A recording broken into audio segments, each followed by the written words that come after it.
ladies, if you are feeling tired and you're irritable and you're anxious because your hubby is keeping you up every hour of the night to go to the bathroom, it could be time for the talk.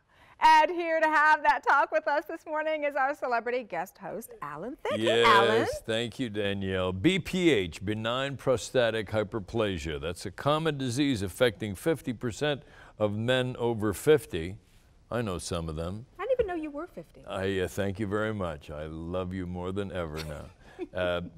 BPH can distress the quality of life for millions of people every day. That's right, and that's why joining us today to talk about this condition and an alternative treatment to help restore your partner's vitality is Dr. Alan Nieder, assistant professor at Columbia University's Division of Urology at Mount Sinai Medical Center. Welcome, doctor. Good to see you this morning. Hi, thanks for having me. You know, let's get right into this. BPH, benign prostatic hyperplasia. It is what most of us know as an enlarged prostate. Yeah, that's correct. I mean, it's typically a problem that men experience once they hit about age 50 and can become more, worse as they get older.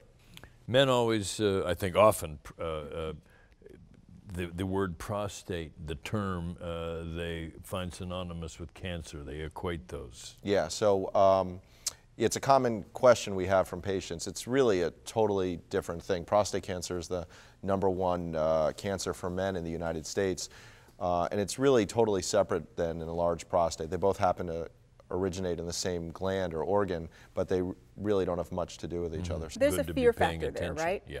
Yeah, for sure. And I think, the bottom line is that your urologist or your internist should be able to help sort of figure out one way or another pretty, quickly if you're dealing with something more insidious or dangerous than just an enlarged prostate. So we went on Facebook and we did a quiz. We actually asked some of our viewers what they know about BPH, any questions they may have about it, how is it affecting their marriage, and so on and so forth. And so they shared our stories and great advice. So I want to share a couple of those with you and get your response. All right, here we go.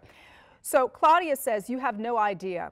Are there man diapers around? Hubby spends more time in the restroom than manning the remote control. And she says it in a joking way, but obviously this is something that's affecting her life. Yeah, I mean, clearly it becomes problematic as the enlargement of the prostate grows and as the symptoms really become worse. And so, right, she's being somewhat probably funny about it, but yeah, it's probably a significant problem, and her husband really probably he should definitely see a urologist, and he should be, assessed fully. So the important question, what are some of the treatment options for BPH? Well, so usually the first line therapy is medical therapy, and the medicines work well for a decent number of men, but not everybody.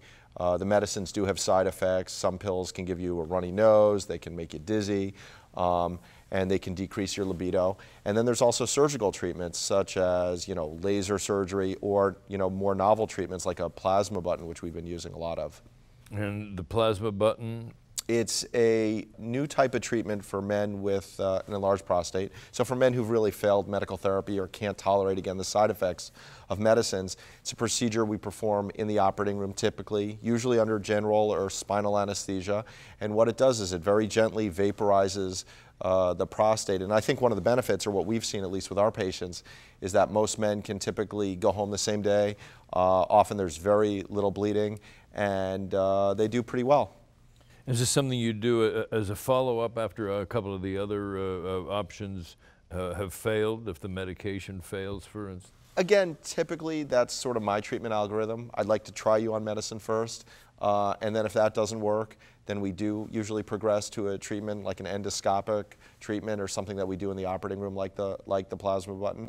Most men do much better. They're significantly improved, and they're actually usually kicking themselves. Why didn't I do this 3, 4, 5 years earlier? Some men, they do have some residual inflammation. It could take a couple weeks till they are back to where they really need to be. But I think on a whole, men do very well with it. Those sound like manageable side effects. So what are our do's and don'ts now? We need to address this, take care of it, and make sure any potential problems are alleviated by this, and certainly anything going on now. Yeah, I mean, I think the real take-home message is, if you as a man or your partner or your spouse is really experiencing significant symptoms, they should clearly, make an appointment to see a physician or hopefully a urologist eventually, and get fully checked out. And then, you know, the urologist typically can get them on a treatment program, whether it's medical therapy or surgical therapy, to sort of improve the quality of their life and their urination. Things are changing, you know, as you get closer to 50 anyway, so it's a good idea to be in touch with all of your specialists, but in this area particularly, because it affects our social and marital lives as well as our long-term health. Good idea. Sure. Have to do it. And ladies, if your man doesn't want to go, you drag him there, because I know men have a difficult time going to the doctor themselves. That's a whole nother segment. We're going to do that one at a later date. But Dr. Nieder, thank you for joining us. Really great information. Appreciate you stopping by. Thanks for having me, guys. Thank you. Pleasure. And remember, you can take the BPH quiz anytime at www.plasmabutton.com. And for more information on the plasma button treatment we've reviewed here this morning, you can also find this information at plasmabutton.com.